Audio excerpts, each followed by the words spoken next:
This is Software Engineering Radio, the podcast for professional developers on the web at se-radio.net. SE Radio is brought to you by the IEEE Computer Society and by IEEE Software Magazine. Online at computer.org/software.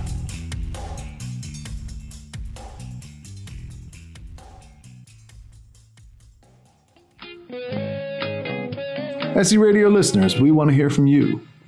Please visit se-radio.net/survey to share a little information about your professional interests and listening habits. It takes less than 2 minutes to help us continue to make SE Radio even better. The responses to the survey are completely confidential. That's se-radio.net/survey.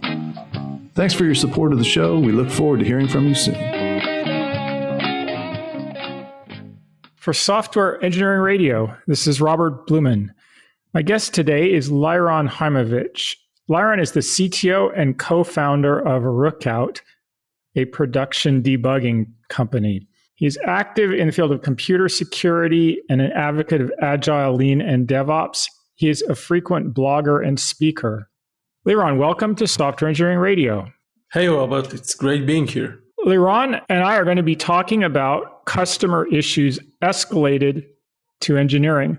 Before we talk about escalation, let's talk about what is a customer issue. So a customer issue can be a little bit of everything. I mean, whether it's an alert going off in a production monitoring system that's showing something might be wrong for a certain customer or a group of customers. It can be a support ticket that a customer opens. It can be a feature request. It's in fact any indication that either the customer is complaining or asking for service, or that something is going wrong. And sometimes even, obviously, the worst of those customer issues are those you actually don't know about. Something went wrong, but you don't have the monitoring or feedback loops in place to actually understand that something has gone wrong. What is the business impact of issues on the customer? So working with our customers, we're seeing that customer issues, technical issues can have a huge impact, a huge business impact for them. And those can differ, whether you're a SaaS company, an on-prem solution provider, a B2B company, a B2C company.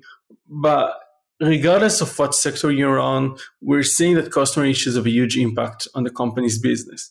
In the B2B sector, we usually hear our customers describe those issues are hurting their deal flow, whether it's a new deal or a new trial that gets delayed or gets pushed back or even lost to a competitor, whether it's a renewal or an upsell that becomes at risk due to customer dissatisfaction due to an issue.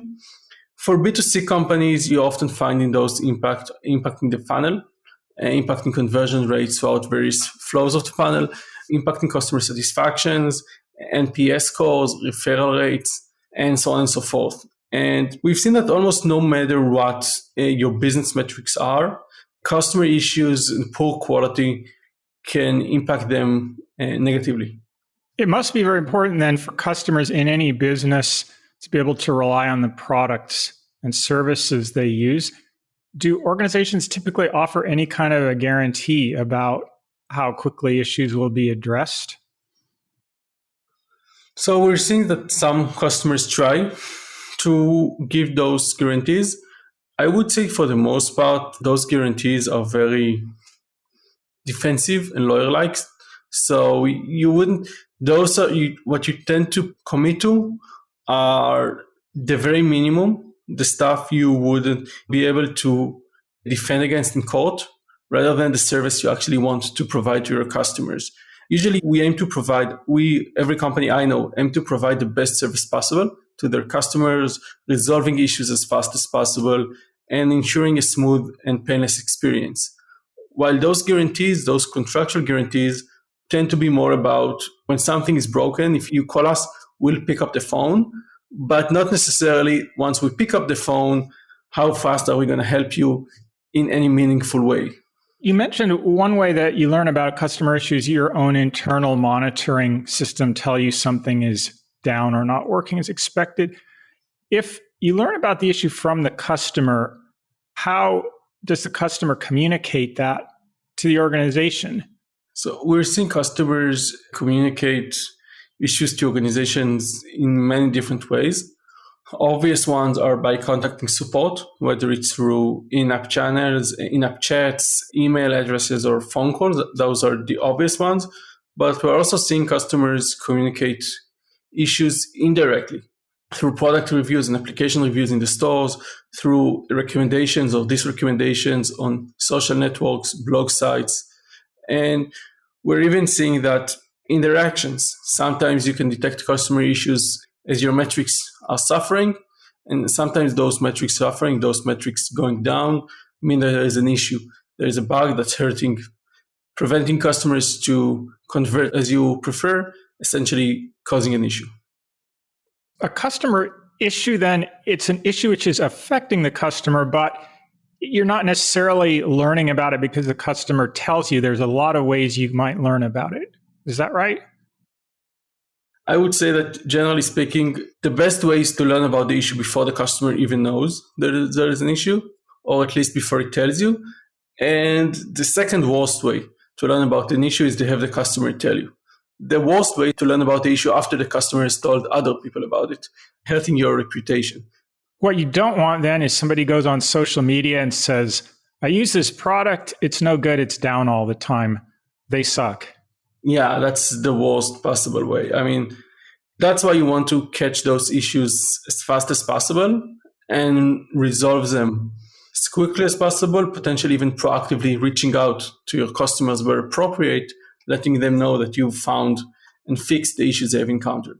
So we're going to be talking about customer issues escalated to engineering. What I had in mind then is that customer issues go somewhere else and then they get escalated to engineering.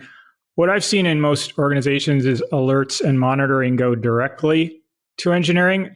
So what are the issues that do not go directly to engineering? Where do they go? So I would say, as you mentioned, there are two major kinds of customer issues. The one that you find yourself through alerts, monitoring, and so on. And the second is the kind that comes from the customers themselves, by them letting us know that there is a problem. If the customer is the one to contact us, then usually it goes to support or some other customer-facing sales-like organization, whether it's support, customer success, account management, or whatnot. On the other hand, we're also seeing that when it comes to technical alerts, there can be many different people who might actually get that alert, and it also depends on the organizational structure.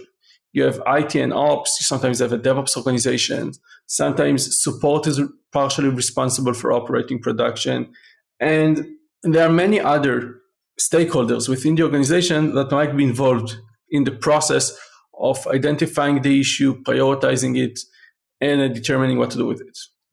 Let's talk about the customer-facing organizations that receive issue reports directly from the customer. What is the happy path for how these issues would be addressed?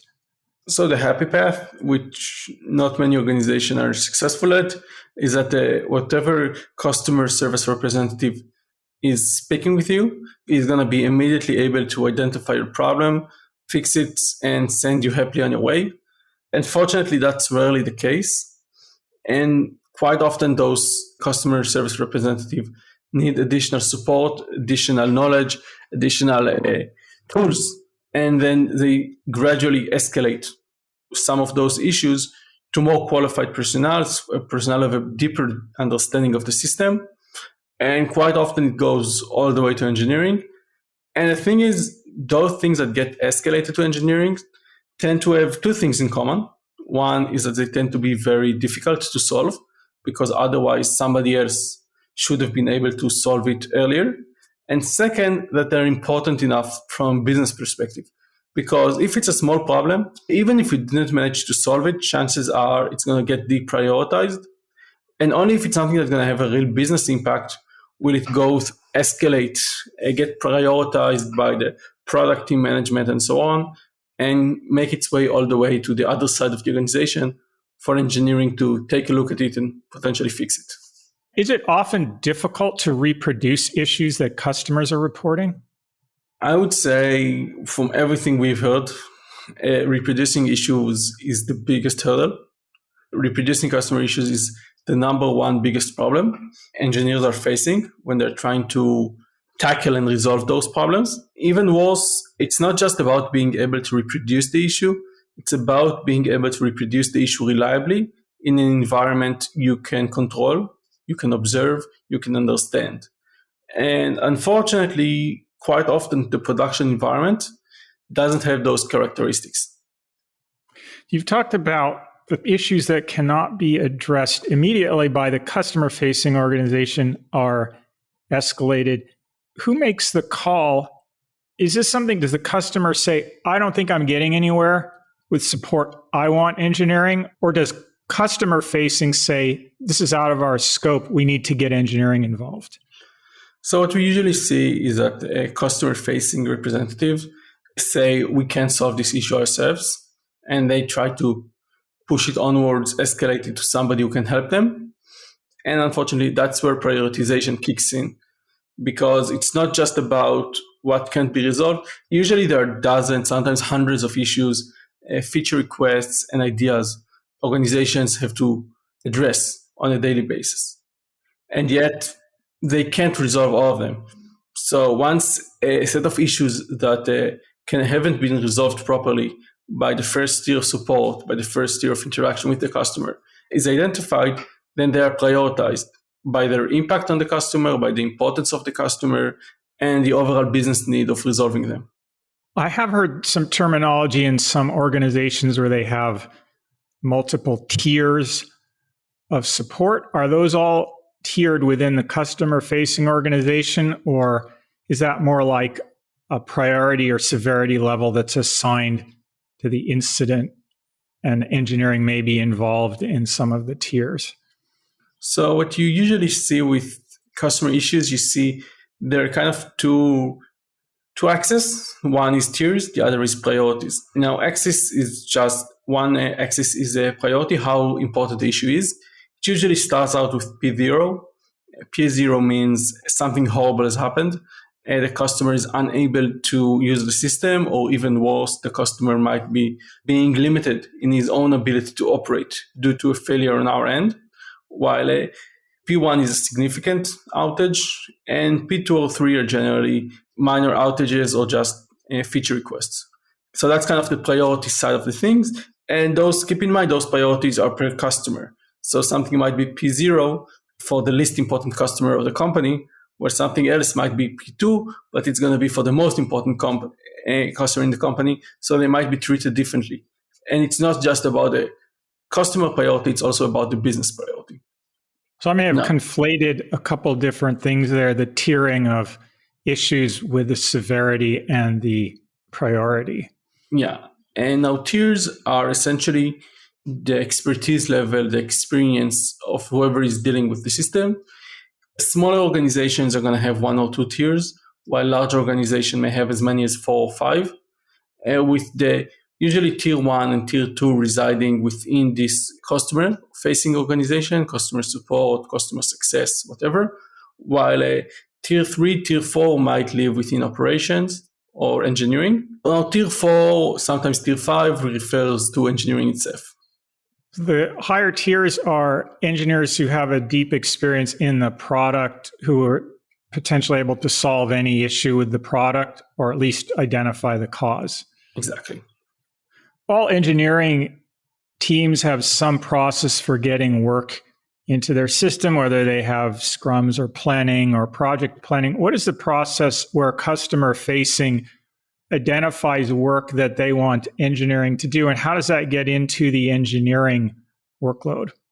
So in some ways, it's the same. The organization has some processes in place to align all the stakeholders and kind of get everything on board, kind of saying whether it's based on a pre-allocated set of resources that are dedicated for support, whether it's by reducing the scope of the roadmap temporarily, so they do unplanned work instead of planned work. And it's a bit of balance. Now, many of us kind of know how tricky it is and how complex it is to align on the long-term product roadmap, because everybody wants a piece, everybody has a feature that's the most important for them. And everybody's kind of speaking from their own organizational positioning about what's important and what's not. In many ways, prioritizing support issues is even worse. It's worse because people actually have a real personal stake in it, not only because different people are responsible for different accounts, and for the accounts they are responsible, they care deeply about, and they very well know. They also care personally about the people they are working with. In most organizations, customer-facing representatives are compensated based on their ability to deliver value to the customers. So essentially, once a customer comes with a bug that may change the business impact of that customer, the team working on that from the business side of things might actually have their compensation affected by whether or not this bug is resolved and by how much. Now, obviously, as you can imagine, people are much more emotional and much more personally invested when their compensation is on the line by whether or not a bug is solved.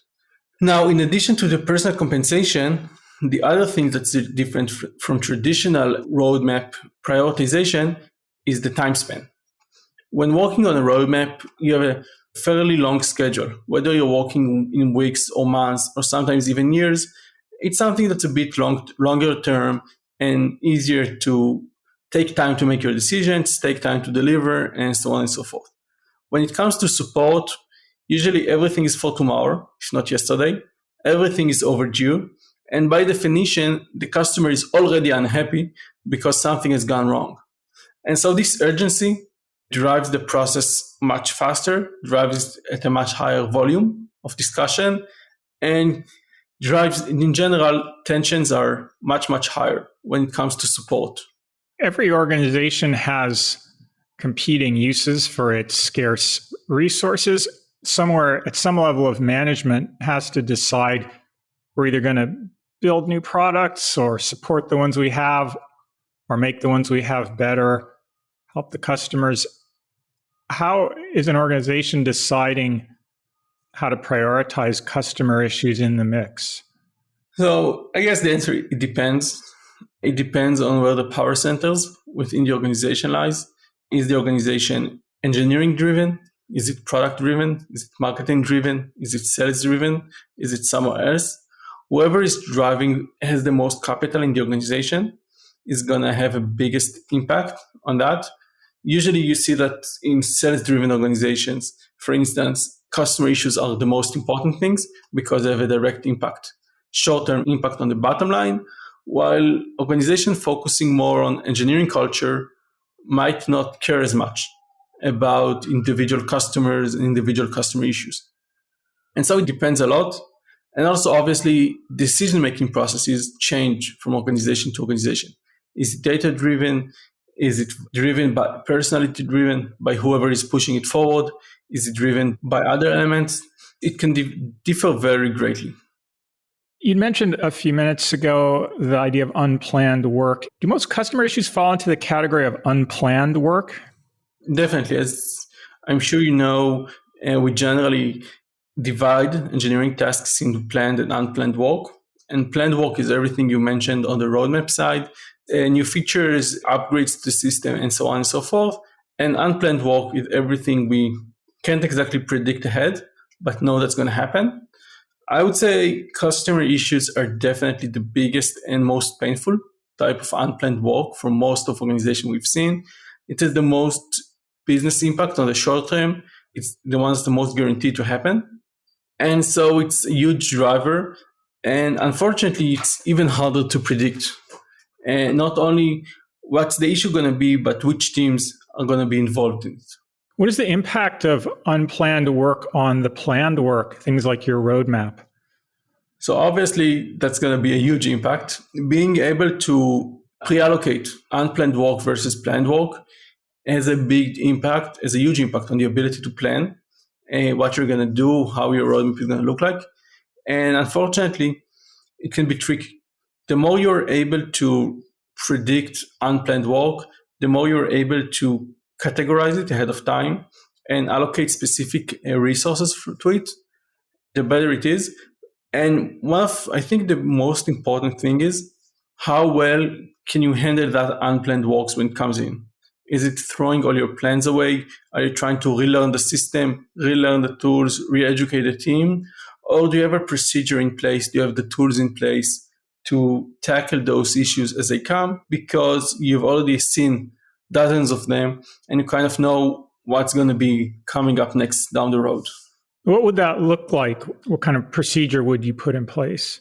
So each organization has though different types of unplanned work in general and customer issues in particular. Sometimes, let's say a customer is reporting a bug in your backend application, you're going to need a certain set of tools to be able to investigate that. You're going to want some level of observability into the performance of the application, such as an APM, especially if you're suffering from performance issues on a regular basis. You're going to want some level of logging to be able to understand, at least briefly, what the customer was doing when something went wrong. And you'll probably want to be able to give your team a set of tools that will allow them to see information about the customer, access the customer profile, and so on and so forth, which can be a bit tricky in production environments due to security and privacy concerns. And last but not least, you definitely want a tool that will allow your engineers the ability to extract additional data as they learn they need it, rather than having to spend a lot of engineering cycles and efforts on data collection just to resolve issues.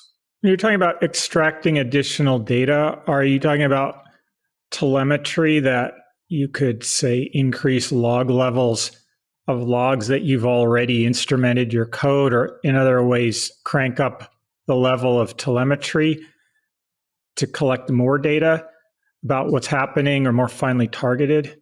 Exactly. We need to think of observability in general as an agile platform. We can't just stick ourselves with a very strict, very rigid set of pieces of data and rely on that same piece of data day in, day out to save us, because we're going to be getting many different issues and each of them is going to require different insights.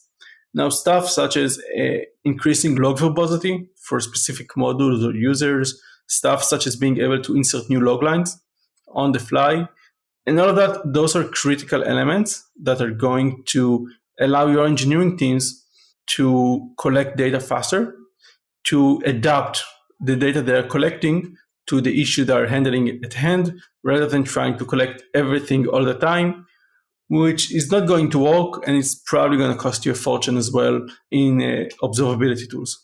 I think what you're talking about is if you've built one or two products, you're aware that there are going to be issues that you get out in front of that by saying, let's engineer into products from day one the ability to do the tasks that we know we're going to need to do to resolve the issue. So it's already there, rather than waiting until you have an issue and then asking, how do we figure out what's going on? Yeah, so we definitely need to design our systems to be able to collect data from them. And we definitely need to take our insights from the past, from previous projects, from the team's experience to build a system that's easy to troubleshoot. But we also need to find a way to build agility into the system. And I know that's what we're doing at Rookout, but by building agility into the observability of the system, you can adapt the data you're collecting.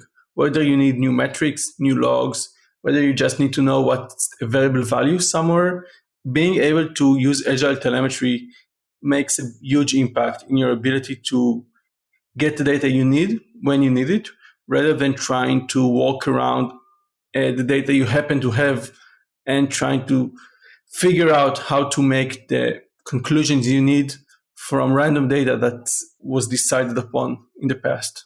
Could you tell me a story of an issue that you were involved in that got escalated and how the engineering team approached it? So I have dozens of stories. I think one of my favorites was actually one of the first customers we deployed Rookout at. They had an internal portal for employees to actually report IT outages, and a handful of employees were unable to log into that portal.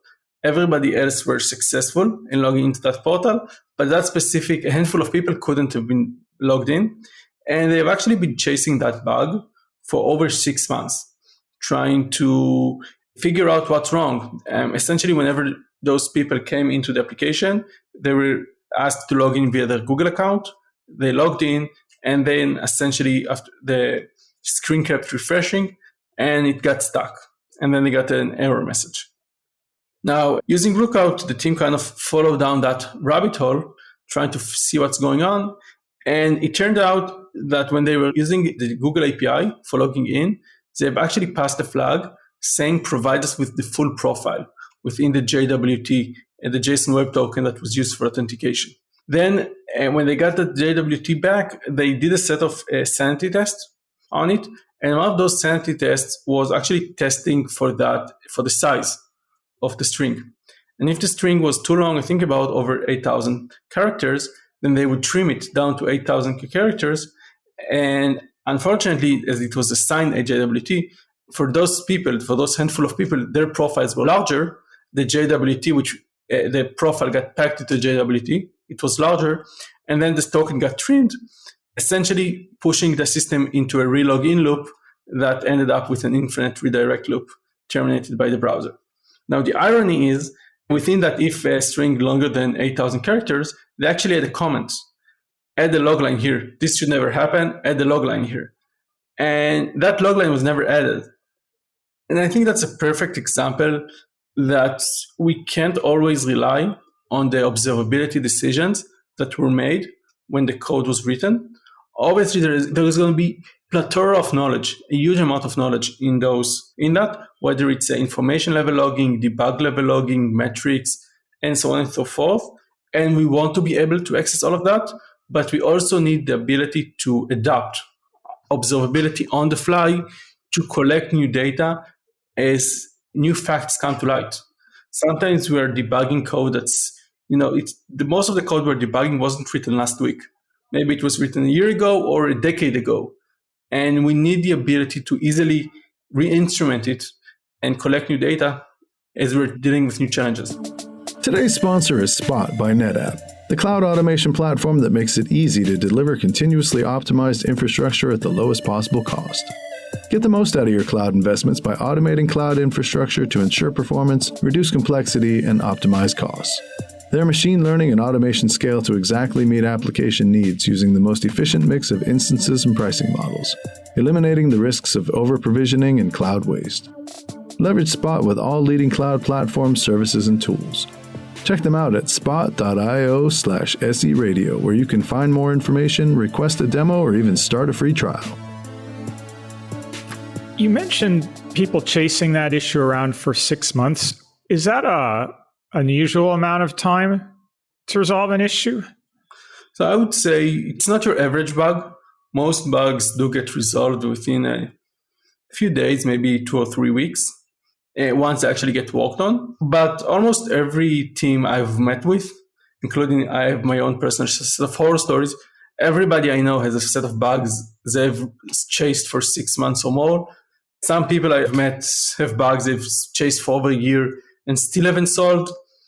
And those bugs, just by noticing that people have kept working at it for 6 months, means they were important. Somebody cared about them, and still they couldn't get them resolved within a reasonable time frame. When an issue is open that long, is it the same person who's trying different things, or is the issue passed around among different people or maybe even different teams? So usually you would see those issues get passed around. So if that issue is important enough to be worked on, you would definitely want additional people to get started with it. At the very least, you would want a couple of more people from the same team to take a look. But definitely, as organizations are often very big, you would find that a single bug can involve 3 or 5 or 7 teams. And then you quite often have 20 or 30 people all involved in trying to chase down that bug. And that's tough. In some email you and I exchanged before podcast, you mentioned the drain that issues create on development resources. I can totally see that from this story you're talking about. You in particular mentioned issues with technical debt and employee motivation. Could you go more into that? Of course. So Technical debt is a loaded term that can mean many things. Essentially, the bottom line, I would say, is that whoever is saying something is technical debt, they're saying they don't like how whatever is being written, whether it's a component or an application or whatnot, how that application is being built and how it's operating right now. And there can be many, many reasons for why somebody doesn't like how something is built. I would say the obvious two is that something was built very poorly, or that something was built in a way that, a difference of opinions, that whoever wrote it originally and whoever is working on it now failed to agree on how it should be done. But for most part, those are actually, I would say, the rare stuff. Those are the less common stuff. The two most common reasons we're seeing for technical debt, one, that something has been adopted to work differently. Something started out with a certain function and gradually over time moved to something else, which means that obviously it's not doing whatever it's doing right now very good because it was never meant to do that. And two, which is even more common, is that people are saying something is technical debt because they fail to understand it. They don't have a good enough understanding of what's going on, why is it going on, why it was designed that way. And so they kind of, due to lack of understanding, they don't like what they're seeing, they don't understand it, they think it could be done better. And quite often, once people truly understand how something was written and why it was written, then they don't hate it as much. They don't consider it as much technical debt. And obviously, dealing with customer issues is a great example of that, because somebody is complaining the code is not operating properly. And how well do you understand the code? How well it was designed to do whatever it's doing? Those are all critical terms in your ability to understand and, more importantly, fix the issue. So when we're trying to tie together technical debt and customer issues, are you saying that the customer issues reveal that the company, for example, did not invest enough in design or testing or monitoring when the product was shipped, and that's why we're seeing the issue now? I wouldn't go as far as saying that. Sometimes customer issues are unavoidable. No matter, the only way to avoid customer issues is to not have customers, which is not a good strategy, at least for most of us. At the same time, we have to prepare ahead of time. We have to think through it. We do have to do our best to design the product properly, to test it properly, to bring it to the highest quality we can provide, while still delivering it fast enough and delivering value to the customer and to the organization. However, it's also important to note that customer issues, especially repeated customer issues, significant customer issues, are usually a sign that something is wrong, usually a sign of technical debt. And that technical debt might be because the code is bad or has been misused. But it can also be that we've kind of shifted away from the code, or that the team doesn't have as good a grasp of the code as it used to. And so they're making modifications that are inadvertently adding bugs to the code. And so throughout the process, you kind of have to, it's all about empowering your engineers to learn the code, to understand it the best possible way, and also kind of avoid too much of emotional resonance. Focus on the code, focus on the technical part, focus on the professionalism. And if there is a problem with the code, if it's being modified, if it needs to be written, which is often the crusade for every engineer who's claiming technical debt, the crusade is obviously rewrite it, refactor it, rebuild it. Sometimes that's needed. Oftentimes it's not. But I think the most important fact when dealing with technical debt is first and foremost, understand the code, understand the design, understand what's going on. And once you've got that visibility, make sure you have the tooling in place to keep it high quality, think about testing, and so on and so forth. The other area you mentioned, unplanned work from customer issues being very impactful, is employee motivation. What did you mean by that? So engineers like building new shiny stuff, or at least most engineers, and nothing is more remote from building new shining stuff than fixing customer issues. That's essentially kind of, treading in place, going day in, day out, and making sure that something that's supposed to be working is working. And there is very little satisfaction, very little feeling of progress in that. Even worse, while you're kind of trying to fix something that should be fixed, that should already be working, you're encountering two additional issues. The first is that quite often you have very little understanding of what's going on, what's the problem, when are you going to figure out what's the problem, and when are you going to fix it. So you're essentially in the dark. And even more so, you're under a lot of pressure. Because as we mentioned, there is a business impact on the line. It's very short term. And quite often, many important people in the organizations are going to care about that business impact. And so sometimes you're going to have a lot of people breathing down your neck about when is this going to be resolved, how can you go faster, and so on and so forth, while you don't even know what's going on. And so the ability to collect data, to understand what's going on, is paramount in your ability to feel in control, deliver faster, and avoid demotivation.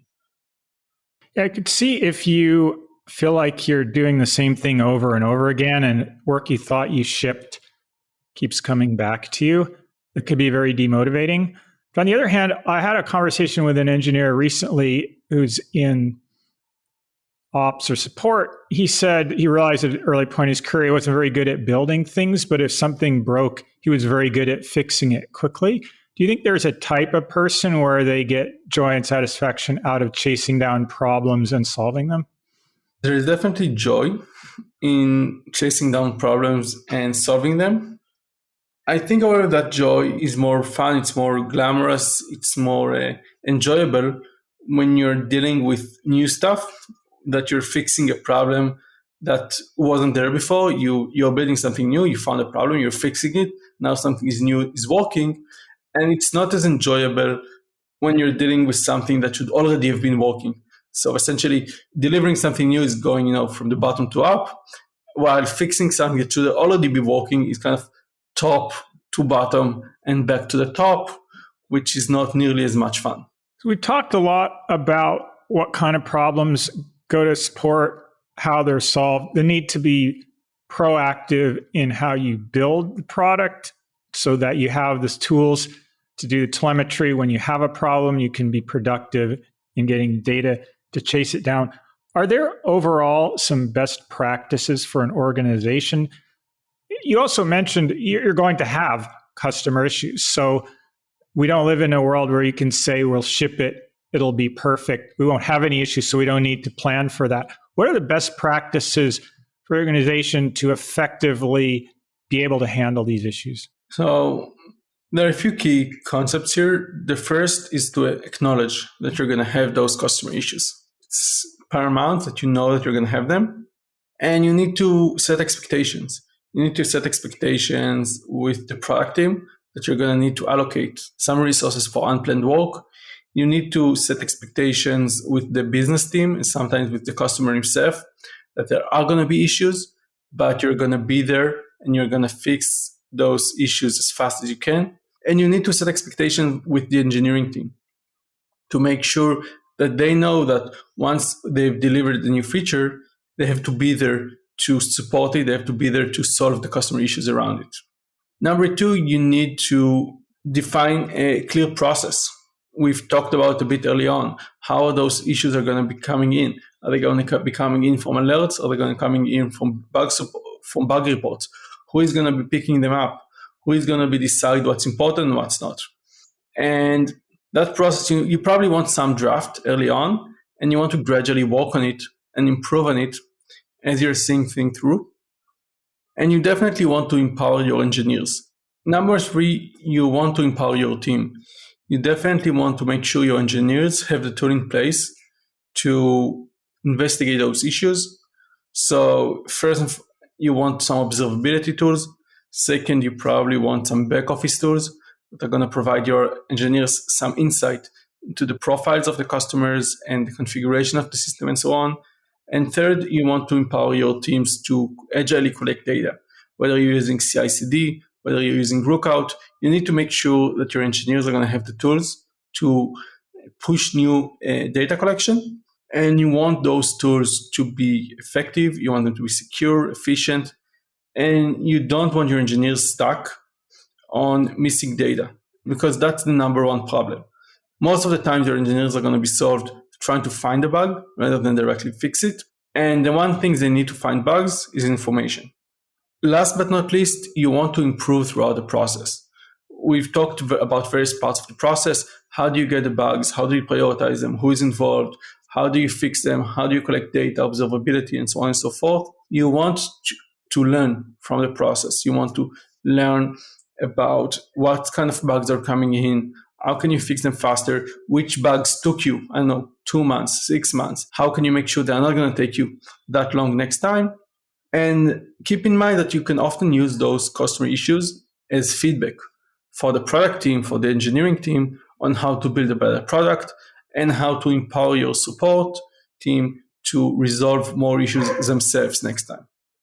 Could you give an example of something you learned from dealing with customer issues enabled you to improve how the place where you worked, which could be Rookout or someplace, that enabled you to improve how the organization handled customer issues? Sure. So at Rookout, we provide SDKs for remote debugging and data collection, and we provide them for 5 languages, for Java, .NET, Ruby, Python, and Node. And early on, when we started deploying, I think it was Java for the first time, we had a lot of learning curve. Every time we went to a customer and we wanted to deploy the SDK, we ran into various issues. And on the one hand, we used every one of those issues to improve the product, to make it easier to deploy, to make it more stable, and so on. At the same time, we've also built out a questionnaire. So we've built out a questionnaire that has all those key elements that we know we want to learn before we get started with the customers, whether it's their Java versions, their operating system, or many other, what cloud they're on, whatever it is. And now we've built that questionnaire. We can share with customers, we can share with our support team, with engineering team. And whenever we're dealing with a customer, we make sure we have that data. And we want the data before deployment. We want that data available whenever a bug is reported. And so we are much more focused when we're working on those customer issues because we know what we're facing. And throughout the process, we've learned time after time how not only to resolve the direct issues we're encountering, but also where the product needs to be redesigned to be more reliable, to be easier to use, and to be safer.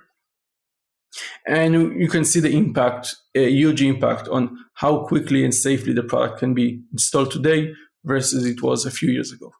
The difference was between having this data and not having it. And by having it, you were able to drive more rapid resolution of issues. Yeah. Okay.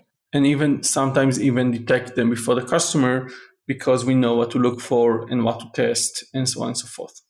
Organizations invest a lot of resources in building new products and ensuring the quality of the products they have, different types of testing. We've also talked about you can't avoid customer issues. You need to plan to handle them and to handle them efficiently. Do you have any thoughts on how you decide whether you have too many issues and the best path is you need to do a better job at handling them, or you need to invest more in quality up front so you don't have as many? What's the balance where you should invest? That's a difficult question. That's a good question. I would say that first and foremost, if you're not seeing any issues, then something is wrong. Maybe you don't have customers, or more likely you don't have a good enough feedback loop, because chances are there are issues and they're flying below the radar. And you probably want to improve your feedback loop, better monitoring, better customer communication, learn more about the issues. On the other hand, you shouldn't be overly worried about having too many issues, because if you dig in deep enough, if you communicate enough with the customers, there are going to be endless issues. There is always room to improve, and there are many matters of opinion and many things that might be going outside the realm of the specification of the system or the performance of the system. And you shouldn't be overly concerned with having issues or even the number of the issues. What you do need to think about is, are those issues impacting the business? Are customers satisfied with their product or not? Are the customers satisfied with the quality? In many cases, you have very clear SLAs, very clear expectations. Some products have to be up for 99% of the times, while others have to be up for 99.999% of the time, so-called 5 nines. And based on the category you're in, based on your customers, you should have some clear understanding of what's the business value of uptime, for instance, or of quality, and what threshold you're aiming for. And then you need to measure yourself against that threshold. Am I meeting the 5 nines criteria? Are customers enjoying my product? Are customers complaining about the quality of the product? Because customers might be reporting issues on the one hand, and you might have tons of bugs, but at the same time, they might be very happy with the quality because, if you have enough customers and everybody's complaining about minutiae and small stuff they don't care about, they might still be happy.